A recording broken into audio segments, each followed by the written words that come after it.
धनक value research के podcast में आपका स्वागत है। आप सुन रहे हैं फर्स्ट पेज कॉलम, जिसको धीरेन्द्र कुमार ने लिखा है।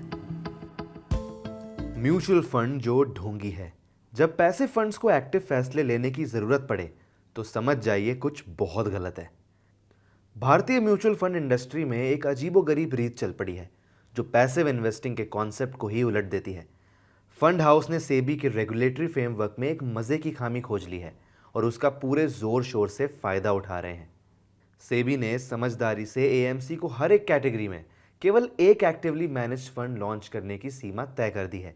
ये लगभग एक जैसे कई प्रोडक्ट्स बेचने से रोकने के लिए है और इसका मकसद निवेशकों के भ्रम को कम करना है। एक लार्ज कैप फंड, एक मिड कैप फंड और इसी तरह एक सीधी अप्रोच जो सभी को फायदा पहुंचाती है। सिवाय इसके कि इसमें एक पेंच है, ये सीमा पैसिव फंड्स पर लागू नहीं होती है। अगर कोई इंडेक्स है तो उसके आधार पर एक फंड लॉन्च किया जा सकता है और यही वो मौका मिलता है जिसका फंड हाउस फायदा उठाते हैं। कस्टम इंडेक्स कमीशन करो और उन्हें ट्रैक करने वाले पैसिव फंड लॉन्च करो। नतीजा, इंडेक्स का बेतुका मल्टीप्लिकेशन। नेशनल स्टॉक एक्सचेंज अब कम से कम 120 इक्विटी इंडेक्स देता है, जबकि बॉम्बे स्टॉक एक्सचेंज में कम से कम 64 हैं। हालांकि सभी खास तौर से फंड हाउस के लिए नहीं बनाए गए हैं, लेकिन वे एएमसी के लिए आसानी से उपलब्ध हैं। अब हमारे पास alpha quality value, low volatility 30, EV and new age automotive, ESG, enhanced ESG और मेरा अपना पसंदीदा ईएसजी सेक्टर लीडर्स, इनके जैसे नामों वाले इंडेक्स हैं। ये इनोवेशन नहीं है, ये पसंद के भेस में छिपी हुई अराजकता है। आइए साफ साफ समझते हैं कि क्या हो रहा है।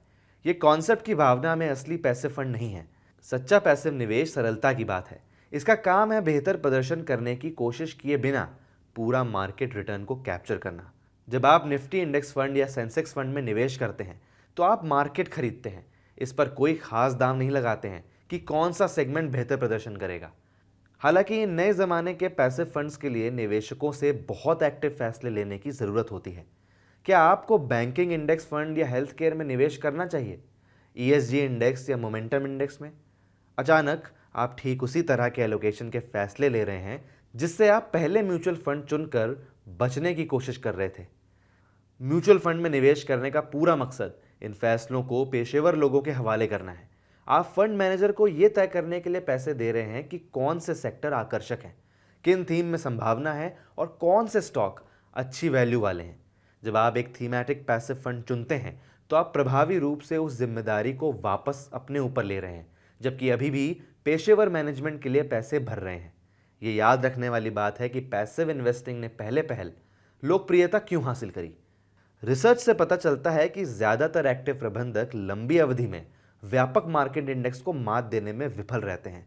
हालांकि इसका समाधान सैकड़ों और छोटे छोटे इंडेक्स बनाना नहीं था, बल्कि व्यापक मार्केट को सस्ते में ट्रैक करना था। हम छिपे हुए रूप में एक्टिव मैनेजमेंट देख रहे हैं। फंड हाउस ऐसे खास इंडेक्स बनाते हैं जो किसी खास निवेश के नजरिए को दिखाते हैं, फिर उनके प्रोडक्ट को पैसिव के रूप में लेबल करते हैं। इससे उन्हें दो फायदे मिलते हैं। वे प्रबंधित कैटेगरी में कई फंड लॉन्च कर सकते हैं और नए फंड को बढ़ावा दे सकते हैं, जिन्हें मौजूदा फंड्स की तुलना में बेचना हमेशा आसान होता है। हालांकि निवेशकों के लिए इसके नतीजे कम फायदेमंद हैं। इन नकली पैसिव फंड्स के फैलने से निवेश विकल्पों की भारी भरकम फौज खड़ी हो जाती है। ये सेक्टर और थीमैटिक एलोकेशन का बोझ सीधे आपके कंधों पर डालता है। एक ऐसा काम जिसके लिए विशेषज्ञता, समय और बाजार की गहरी समझ की जरूरत होती है। इसके अलावा ये सक्रिय तौर पर फोकस्ड इंडेक्स फंड अक्सर वास्तविक व्यापक मार्केट इंडेक्स फंड्स की तुलना में ऊंचा एक्सपेंस रेशियो रखते हैं, जो पैसिव इन्वेस्टिंग के बड़े फायदों में से एक है। कम लागत को खत्म कर देते हैं। इसका समाधान क्या है? आइए पहले सिद्धांतों पर वापस लौटें। अगर आप पैसिव इन्वेस्टिंग चुनते हैं तो इसकी असली फिलॉसफी को अपनाएं। व्यापक मार्केट एक्सपोजर, कम से कम खर्च और सरलता।